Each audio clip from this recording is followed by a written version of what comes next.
Deməli, deməli uşaqlar 10-cu məsələni mən təkrar izah verirəm. Hamı diqqətlə 10-cu məsələyə baxsın. Bu çox maraqlı məsələdir. Biraz da uzun vaxt tələb eləyəcək. Deyir ki, bizə məsələdə 190 ədədi elə 3 hissəyə ayrılır ki, birincinin 0,175-i, ikincinin 0,3-nə və üçüncünün 0,125-nə bərabər olur.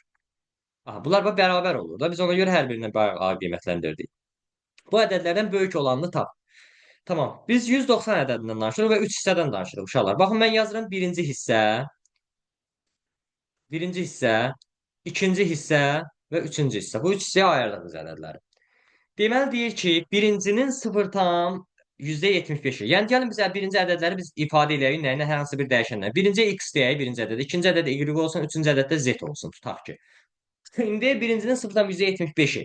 Yəni x-in 0,175-i onda olacaq 0,175 x, düzdür? Aha.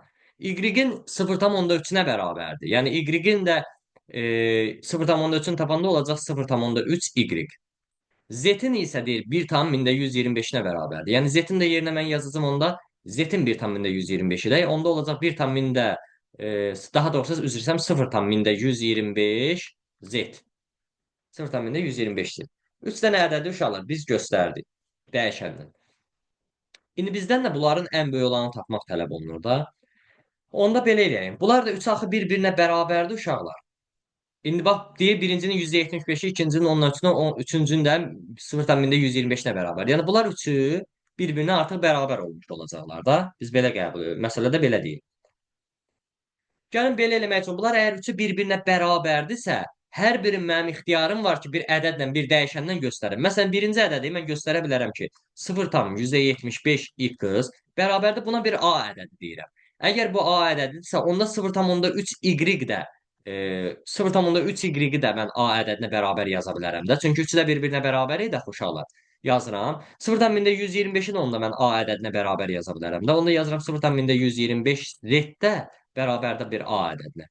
Gəlin burada bütün ədədləri, yəni burada x-i, y-i və z-i tapmış olaq.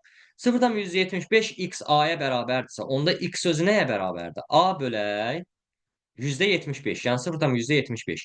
Bu da o deməkdir ki, a-nı %75-ə bölmək, a-nı 75-də 100-ə vurmaq deməkdir. Yəni olacaq a vuraq 75-də 100. Bax belə olunacaq da bu ifadə. İndi 100 ilə 75 ixtisar gedir, yuxarıda qalır 4, aşağıda qalır 3. Düz deyil uşaqlar. Yuxarıda qalır 4, aşağıda qalır 3. Onda biz belə eləyək də. Gəlin bu mən 4-ü mən buranı silin birbaşa göstərim. Yəni A da vurulacaq 4-ə olacaq 4A bölək 3. Qısası yəni. Bu A bölək 0,175-i biz belə yazacağıq. 4A bölək 3 şəklində. Yəqin ki, bura kimi heç kimin bir çətinliyi yoxdur. Mən buradan ayırıram ki, qarışmasın bunlar bir-birinə. Aha. Bunu da göstərdik. Gəlin indi onda y-i tapaq uşaqlar. 0,3 y a-ya bərabərdirsə, y də bərabərdir a bölək 0,3 olacaq. Yəni o da bərabərdir. A-nı 0,3-ə bölmək, yəni A-nı 3-də 10-a vurmaq deməkdir. 3-də 10-a vurmaq deməkdir. O da eləyir 10-a bölək 3-də, yəni bərabərdir. 10-a bölək 3 olacaq ikinci ifadə. Üçüncüyə gəlin baxalım. 1,125 z a-ya bərabərdirsə, onda z özü nəyə bərabərdir? A bölək 0,125-ə. Yəni o da nə deməkdir? A bölək 1000-də 125, yəni vuraq 125-də 1000. 125-də 1000. Axı 1000-i 125-ə bölünə bilirsiniz 8 eləyəcək. Yəni A-nı da 8-ə vurarsan, A da sürətə vurulur. Da olacaq 8A. Baxın mən 3 dənə ədədimin üçünü də tapdım. Yəni biri oldu, bax dairəyə alıram. Biri oldu 4A bölək 3. İkincisi oldu 10A bölək 3. Üçüncü ədədim də oldu 8A. Bu 3 dənə ədədin cəmi indi bizə deyir. 190-a bərabərdir məsələdə. Sol tərəfdə mən elə məsələnin altından yazıram ki, bunlar silinməsin uşaqlar. Baxın, gəlin bu 3 ədədi, yəni x üstə gələk y, üstə gələk z-i toplayalım. 180-ə demirdi, bərabərdir. Tamam, mən də 180-ə bərabər yazıram da zaten. Amma bir dənə məsələ var ki, mən x-in burada axı dəyərləndirmişəm, x-i tapmışam neçə? Baxın, məsələyə sağ tərəfdə baxın aldığımız cavabda. X-i tapmışıq 4A bölək 3. İndi x-in yerinə yazıram 4A bölək 3. Aha. Üstə gələk. Y-in yerinə yazıram 10A bölək 3. 10A bölək 3. Üstə gələk z-in də yerinə yazıram 8A. Bu 3 dənə ədədin cəmi bizə deyir 190-a bərabərdir. Bərabərdir 190 yazdım. Tamam. Gəlin məsələlər Mən bu hər tərəfi 3-ə vura bilərəm. necə? Hər tərəfi 3-ə vura bilərəm kəsrlərdən azad olsun Bəli, deyə. hər tərəfi 3-ə də vura bilərsən. Bəli, elə bizim zaten orta məxrəci gətirməyimizin qanunundan biridir də. Yəni hər tərəfi 3-ə vurub kəsirdən azad edə bilərsən bunu.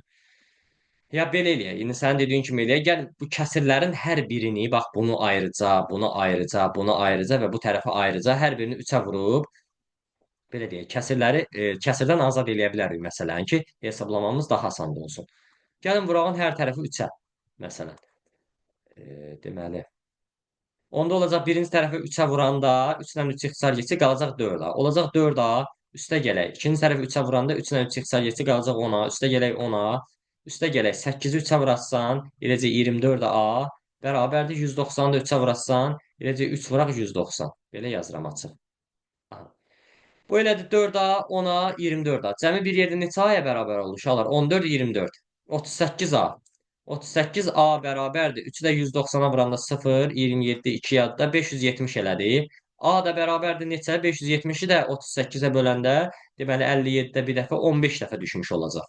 15. A-nı biz tapdıq 15. Əgər A-nı 15 tapmışıqsa, yoldaşlar, biz axı sağda 4 x-a nə demişdik? Bax indi məsələn 10-cu 10 nömrəsinin üstünə baxın. Mən onda x bərabərdir. X-a nə demişdik? Biz demişdik 4a bölə 3-ə bərabər idi x. Yazım 4a bölə 3. A-nı 15 tapdıq. Olacaq onda 4 vuraq 15 bölə 100.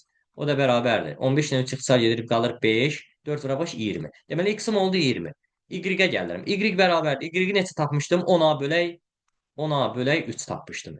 A-dakı dedik 15-dir. Olacaq 10 vuraq 15 bölək 3. O da bərabərdir. Yəni 15 3-ə ixtisar gedir, qalır yuxarıda 5. Onu da 5-ə vursan eləyir 50. Biz y-i də tapdıq ki, 50-yə bərabərdir. Z-imiz onda nəyə bərabərdir? Z bərabərdir. Z-i də demişdik 8A-ya bərabərdir. Baxın sağ tərəfdə yazı lövhəsinə baxın. Sağ tərəfdə biz Z-i də 8A ilə ifadə eləmişdik də. A da 15-ə bərabər olduğuna görə olacaq 8 vuraq 15. O da bərabərdir 120. Cavabını almış oluruq. Bizdən də soruşulan nə idi? Məsələnin özünə baxın.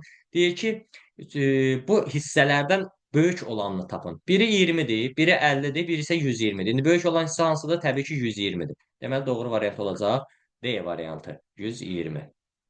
Uşaqlar, kim ki yenə başa düşmədisə, soruşsun, təkrar izah verin məsələni.